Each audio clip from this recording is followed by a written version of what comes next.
Hello everyone, and welcome to the May Kimberbell Digital Dealer exclusive instructional video from the Mistletoe Mystery Quilt with Material Girls. So this month we have named our block Let It Snow, and if you recall from the video from last month, this was the hint. So our hint from last month, we see snowflakes, we see some gray and some taupe. And are you ready? Here is the reveal for May.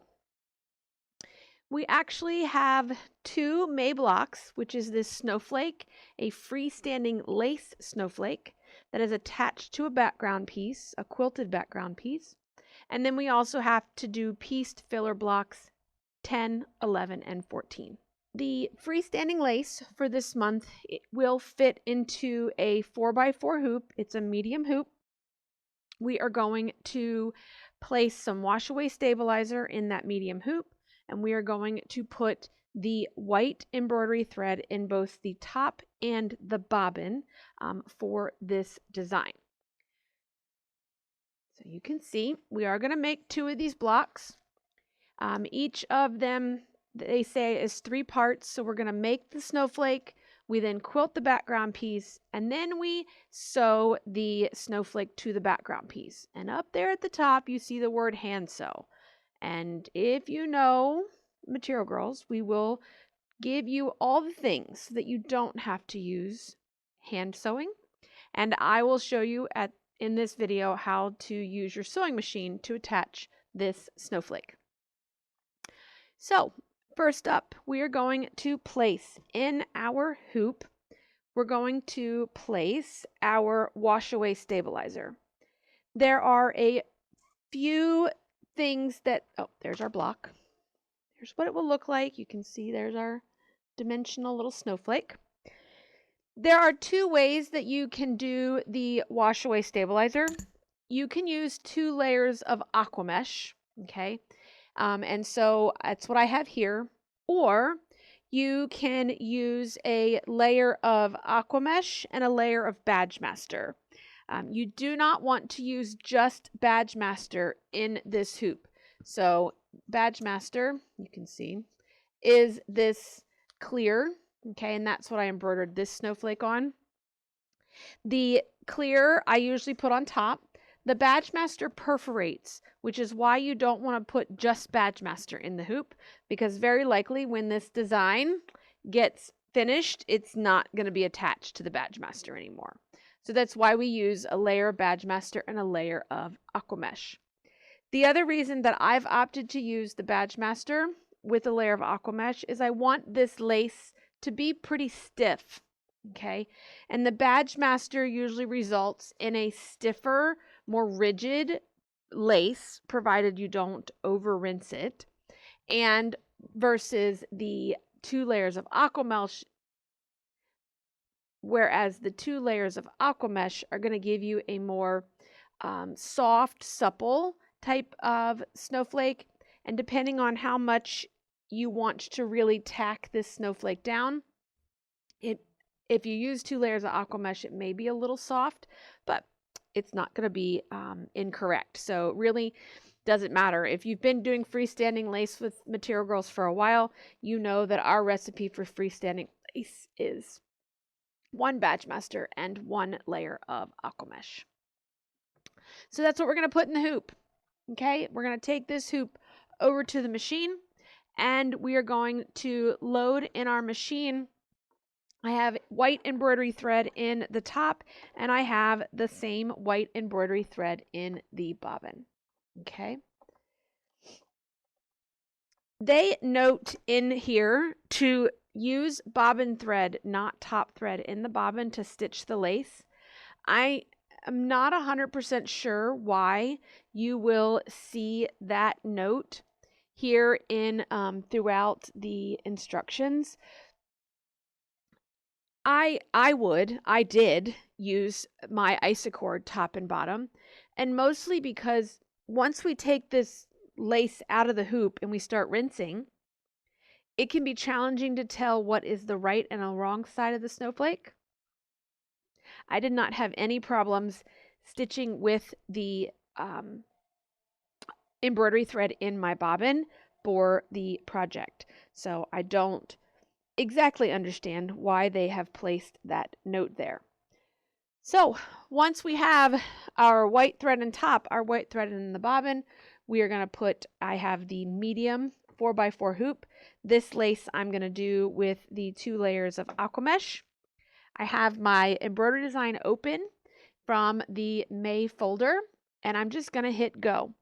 On my machine here, it's going to run about 20 some odd minutes going through and stitching out this particular snowflake. So this is kind of a point in which you can just go ahead and get your background pieces for the snowflake block and go ahead and apply your fusible woven to the backside of the gray with the white polka dot. Okay, and through the magic of video, I now have both of my snowflakes stitched out. I stitched out one on the 2 layers of aqua mesh, and I have one stitched out on 1 layer of aqua mesh and 1 layer of Badge Master. Once you have your snowflakes, boy, I'm having a struggle talking today. Once you have both of your snowflakes stitched, we can remove the hoop from the machine, and we're going to come back over to the table because we can take our item out of the hoop. Now, if you used Badge Master with a layer of aqua mesh, you can pretty much almost remove the Badge Master just by tearing. Okay, we don't necessarily want to rinse all of this down the drain. Okay, aqua mesh is not going to tear like Badge Master does, but I'm just going to take and I'm going to trim this snowflake out of the stabilizer, just leaving a minimum amount of stabilizer there. Okay, now you're going to head over to the sink and you're going to rinse this out. Now, I personally like hot water, and I just kind of dip and swirl with a pair of tongs my snowflake until all of the stabilizer is removed from in the nooks and crannies. Okay, the quicker you remove that stabilizer from the nooks and crannies versus letting it soak in the kitchen sink or the bathroom sink for a few hours, the more rigid your lace will be. If you just throw it in the sink and walk away and come back in a few hours, there's nothing going to be wrong with your lace. It's just not going to be super stiff. And for this block, it doesn't need to be super stiff. It's not going to need to stand up on its own. We're actually stitching it down to a background piece. So it's really up to you. There is no right or wrong in the way to wash out your snowflake. Once your snowflake is washed, I highly recommend that you let it air dry. Okay, set it down. I would even put it on a cookie rack from the kitchen, and I would lay another cookie rack on top of it or a ruler on top of it so that we can dry it. We have airflow, and we can make sure that it stays flat, because sometimes with freestanding lace, they will want to curl on the ends because of the tension in the stitching and things like that. So we're going to rinse this out, let it dry, and then while they're drying, we're going to go ahead and we're going to quilt our background fabric for these units. So with this particular background for this design, we are going to be using the Winter 10 4x4 design. Okay, so we're going to repeat the same techniques that we have done in all of the previous months at quilting our background square. It's very much just like we've been quilting our filler blocks in January and all those other months that we have there. We're going to use the gray with the white polka dot, work through the steps using the Winter 10 4x4, and we're quilting it with the Starlight thread color, or for me, it's the dark gray that you may have chosen for your design. The 4x4 will fit in a small clamp hoop in the Walter Bernina, or will fit in your large oval. And you are going to work through quilting 2 of them. If you're super snazzy, you can probably quilt both of them in one hooping using the mega hoop, or using one of the other border clamp hoops or anything along that lines, and you can do it in one hooping. Don't forget your batting. There is a piece of a 4-inch square batting in here, and I worked through. Just like we have, like I said, in previous months. If you're just joining us for the first time, head on back to, I believe January is where we talk about quilting in the hoop, just single pieces of fabric quilt blocks. All right, so once we get those 2 finished, we are going to basically wait for our snowflakes to dry, and we're going to just set these to the side. We're going to work into the filler blocks, and then once we get our filler blocks done, we'll come back and I'll show you how to piece your snowflake to this. But I do have, and then once it's done, we'll trim it to a 4.5-inch square. Okay, so we'll talk about that in a moment. This month we have pieced filler blocks, and I believe we had pieced filler blocks in February as well. I would go ahead and sort out the pieced filler blocks, the squares that you have. I would go ahead and sort them out into what goes together. You may even want to stack them up in the order that you see displayed here. Now, with the filler blocks, as I talked before, we need to piece these blocks first before we can quilt them. Okay, so you do have a design in your folder for May for piecing these blocks. And basically we're going to stitch the template and then you work through it. I don't do this, as I've said in previous months. I am pretty good with piecing on a regular sewing machine these units. I don't necessarily need help with the embroidery machine to piece a couple of straight seams. So I skip this piecing template. Okay, so I would go over to my sewing machine or get my embroidery finished here. I would go over to my sewing machine and I'm going to sew my units together on the sewing machine with a 1/2-inch seam.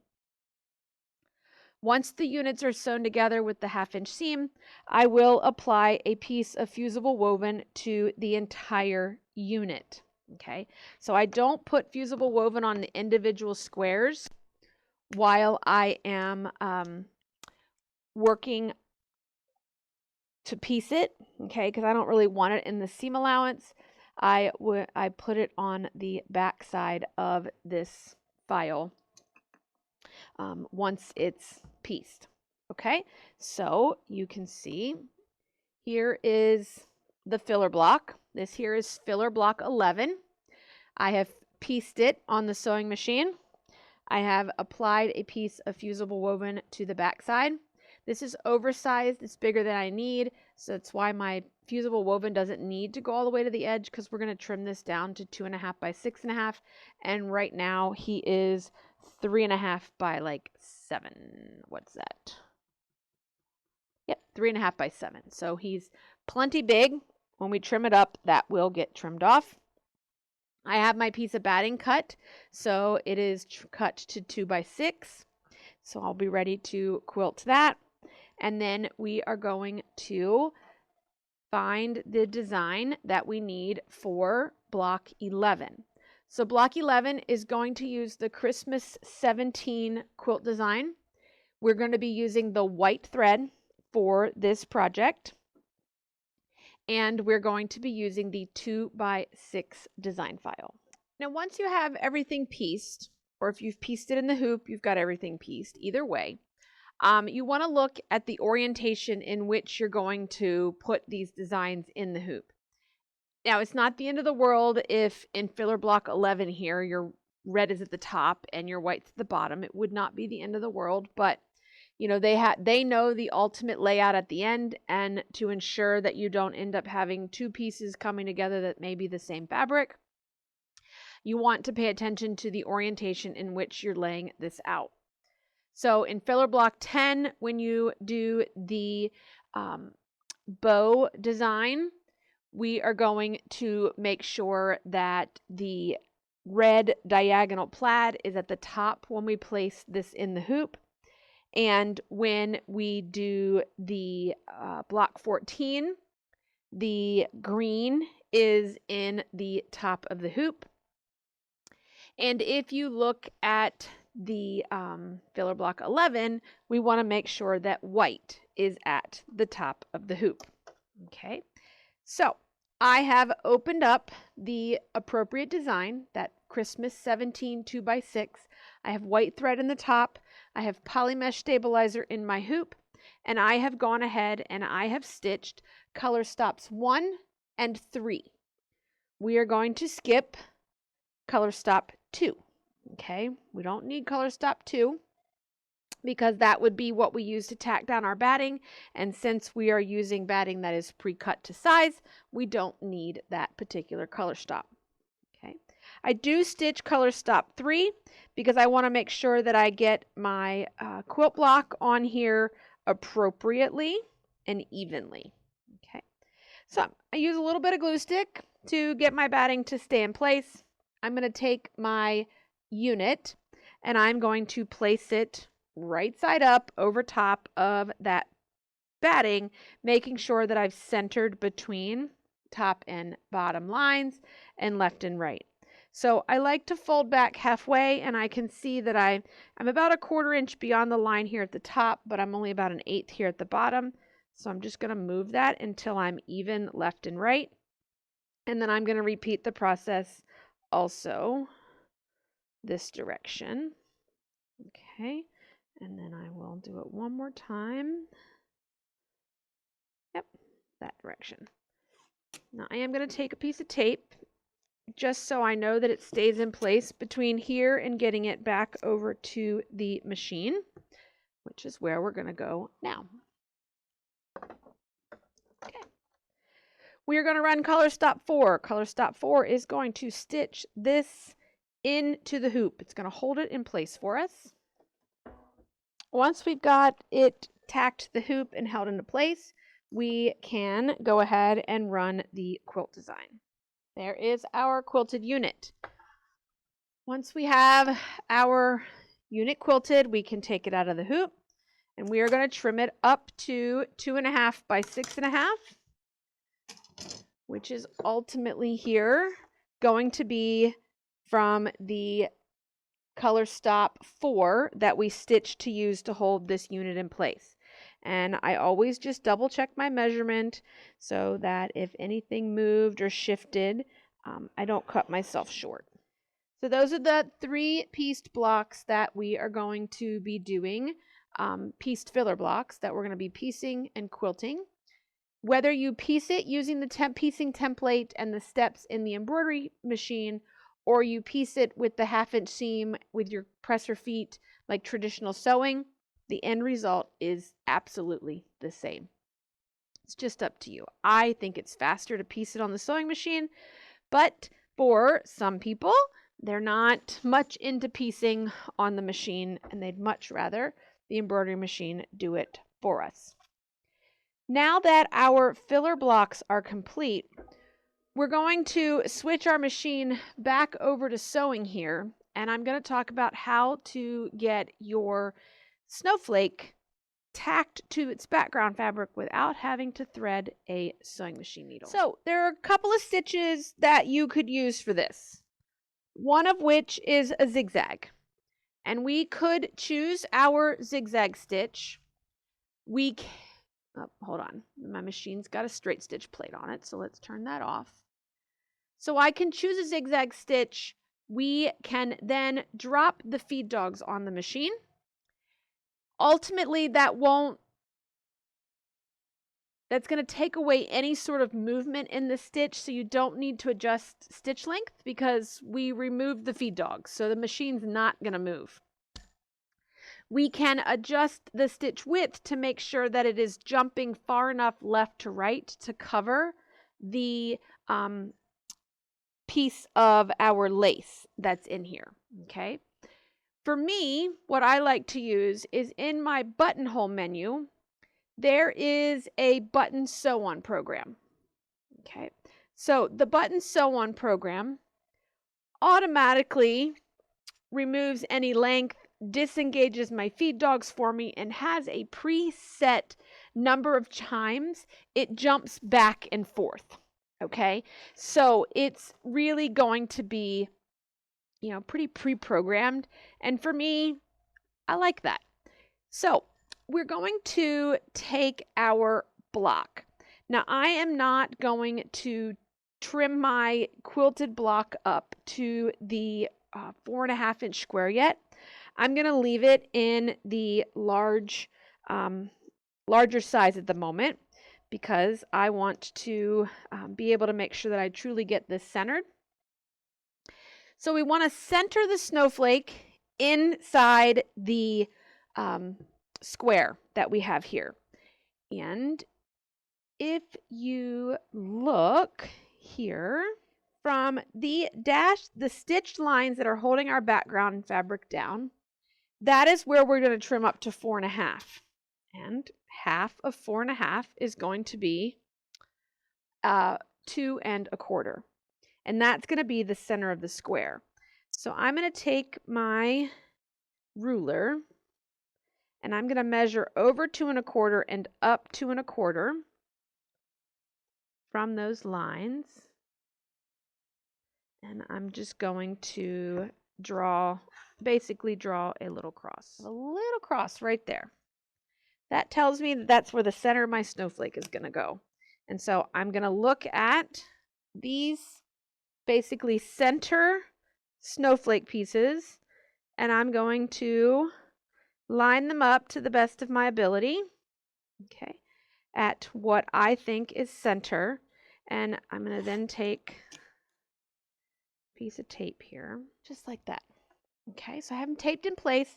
The first place I'm going to tack is going to be center. Okay, I just want to hold that down in the center of our quilt block. Depending upon your machine is going to depend upon, what machine you have. The suggested foot for the button sew-on program is going to be 18. We don't really need 18 because we're not sewing on a button, okay? We are strictly just wanting it for the steps of the jumping back and forth and the disengaged feed dogs. So I'm going to change out my stitch plate on my machine because I currently embroider with a straight stitch plate, and I need a plate that's going to let me zigzag back and forth on the machine. Okay, so I've got a 9mm stitch plate. I have a presser foot that's going to allow me to use a zigzag. I would suggest in the Water Bernina like your number 1 or even your number 20. I like the number 20. I just don't have one here at the moment.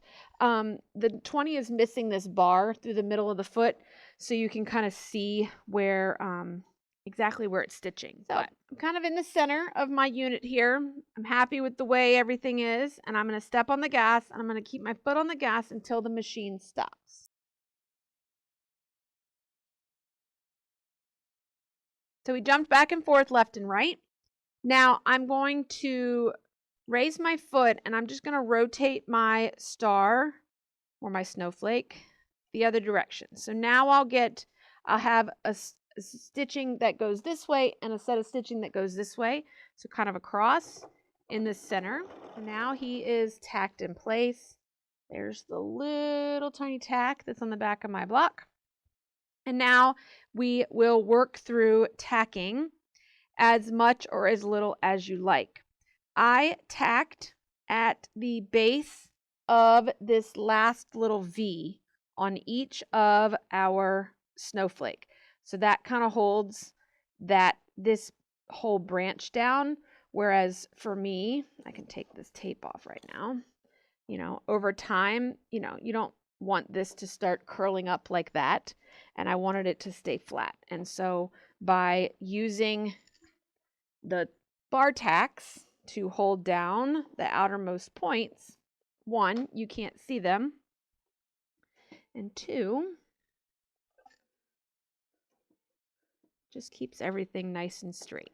Now I'm working with the default stitch width, which right now is at a 4, and that seems to be pretty exact to the width on the freestanding lace. So you really can't see what it looks like or where it's at. Now, once they're all tacked down at that point, you can make a decision if you want it to be held down even more.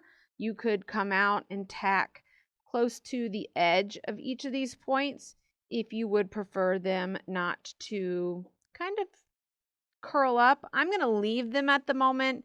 I think I kind of like the look of it being a little dimensional off of the fabric. And then as we get the project together at the end of the year, if I don't like what it looks like, I can always come back and add more tack pieces. Once you have your snowflake attached to your block, you are ready to trim him to a 4.5-inch square. You can grab out your orange block rulers, and you can trim, or you can use the dashed lines or the tack down lines on the block to trim to size. Now I always use, if I don't use my orange pop rulers, I will use a regular ruler, but I always measure from those dashed lines just to ensure that none of my fabric has shrunk or moved during my embroidering or my stitching. We have our 2 snowflake blocks for May. We have 10, 11, and the 14 filler blocks for May as well. That's a pretty easy month with the design, not a lot of color changes, which is sometimes really nice to have. We will be back here next month for our next block. And as a reminder, if you need additional instruction on how to piece in the hoop or do the filler blocks, be sure to reference back to our previous videos, January and February, where we cover that in a lot more depth. And we will see you back here next month. And here is our sneak peek as to what we could be stitching. We've got some more snowflakes. I see a wreath. We've got red, coral, and green. We'll see you back here next month, everyone. Have a great month of stitching, and we'll see you real soon.